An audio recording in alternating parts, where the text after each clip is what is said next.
أعوذ بالله من الشيطان اللعين الرجيم بسم الله الرحمن الرحيم اللهم صل على محمد وآل محمد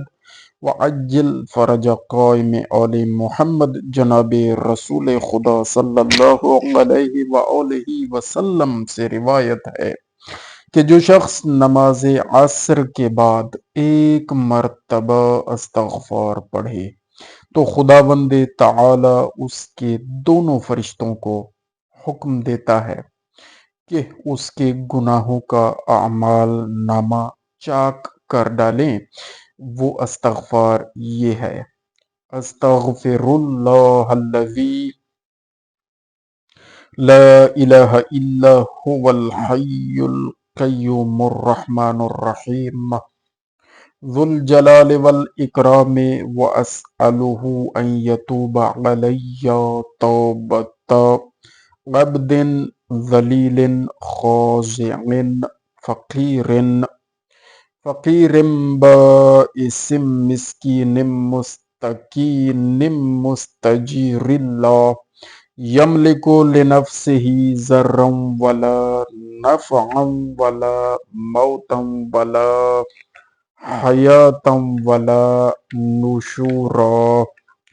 اللہم صلی علی محمد وآل محمد وعجل فرج قائم آل محمد۔ ترجمہ پڑھنے کی سعادت حاصل کرتے ہیں۔ میں اس اللہ سے گناہوں کی بخشش چاہتا ہوں کہ جس کے سوا کوئی معبود نہیں، جو زندہ ہے اور سارے جہان کا تھامنے والا ہے، اور رحمان و رحیم ہے، جلالت اور بزرگی والا ہے۔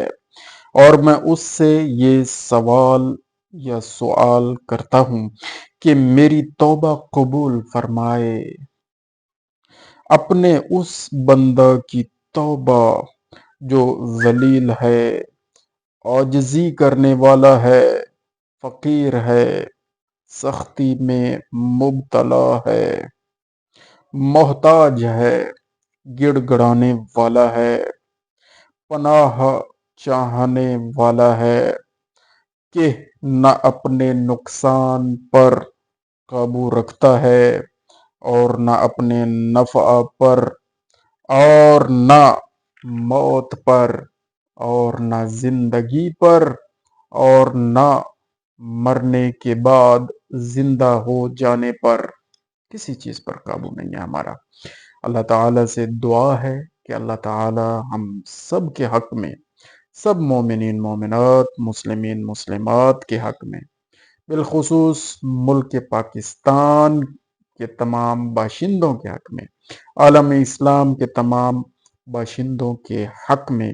یہ ساری دعائیں جو ہم مانگ رہے ہیں، مانگتے رہے ہیں، اور انشاءاللہ العزیز مزید مانگتے رہیں گے، ساری دعائیں اللہ تعالیٰ سب کے حق میں مستجاب فرمائے۔ آمین بجاہ النبی الکریم و جوہر معصومین علیہم الصلاۃ والسلام۔